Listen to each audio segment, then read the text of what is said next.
Bessi Coleman soared across the sky as the first woman of African American and Native American descent to earn her pilot's license in the U.S.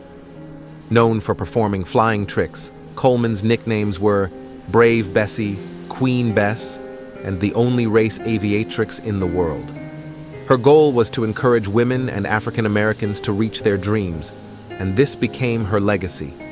Though her life and career were cut short in a tragic plane crash, her life and legacy continue to inspire people around the world.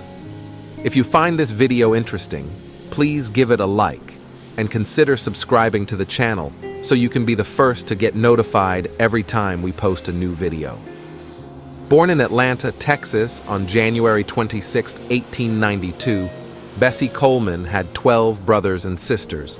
Her mother, Susan Coleman, was an African-American maid, and her father, George Coleman, was a sharecropper of mixed Native American and African-American descent. In 1901, her father decided to move back to Oklahoma to try to escape discrimination. Coleman's mother decided not to go with him. Instead, Coleman, her mother, and siblings stayed in Waxahachie, Texas. Coleman grew up helping her mother pick cotton and wash laundry to earn extra money. By the time she was 18, she saved enough money to attend the Colored Agricultural and Normal University, now Langston University, in Langston, Oklahoma. She dropped out of college after only one semester because she could no longer afford tuition. At age 23, Coleman went to live with her brothers in Chicago. She went to the Burnham School of Beauty Culture in 1915 and became a manicurist in a local barbershop. Meanwhile, her brothers served in the military during World War I and came home with stories of their time in France.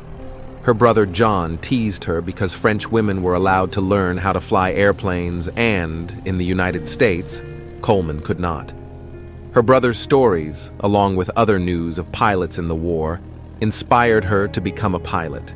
She applied to many flight schools across the country, but no school would take her because she was both African American and a woman. Robert Abbott, a famous African American newspaper publisher, told her to move to France where she could learn how to fly. Since her application to flight schools needed to be written in French, she began taking French classes at night. Finally, Coleman was accepted at the Caudron Brothers School of Aviation in Le Crotoy, France. She received her international pilot's license on June 15, 1921, from the Fédération Aéronautique Internationale. She then returned to the United States.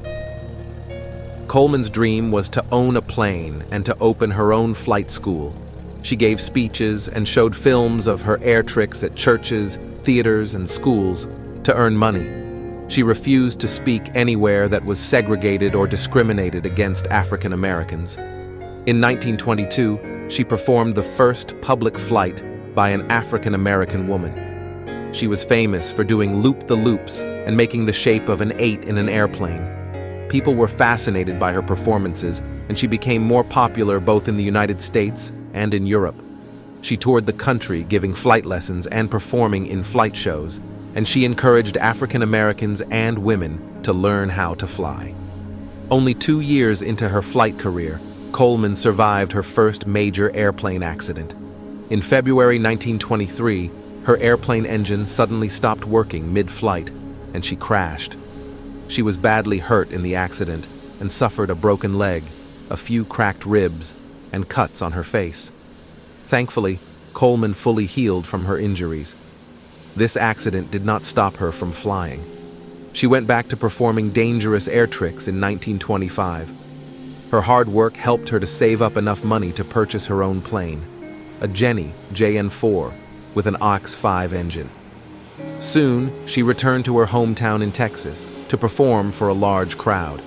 Since Texas was segregated, the managers planned to create 2 separate entrances for African Americans and white people to get into the stadium. Coleman refused to perform unless there was only one gate for everyone to use. After many meetings, the managers agreed to have one gate, but people would still have to sit in segregated sections of the stadium. She agreed to perform and became famous for publicly standing up for her beliefs. On April 30, 1926, Bessi Coleman took a test flight with a mechanic named William Wills. Wills piloted the plane while Coleman sat in the passenger seat. At about 3,000 feet in the air, a loose wrench got stuck in the engine of the aircraft.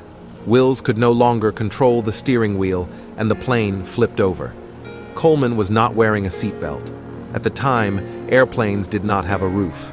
Due to her unfastened seatbelt, when the plane flipped over, Coleman fell out of the open plane. She did not survive the fall. Wills crashed the aircraft a few feet away and also died in the accident. Her death was heartbreaking for thousands of people across the world. At her funeral in Chicago, famous activist Ida B. Wells Barnett delivered her eulogy. Though she died at the age of 34, her legacy continues to inspire communities all over the country. In 1931, the Challenger Pilots Association of Chicago started a tradition of flying over Coleman's grave every year. Many aviation clubs were named in her honor, including the Bessi Coleman Aero Club, organized by William Powell in the 1930s, and the Bessi Coleman Aviators, which formed in Chicago in 1977. In 1995, the Bessi Coleman stamp was made to commemorate all of her accomplishments.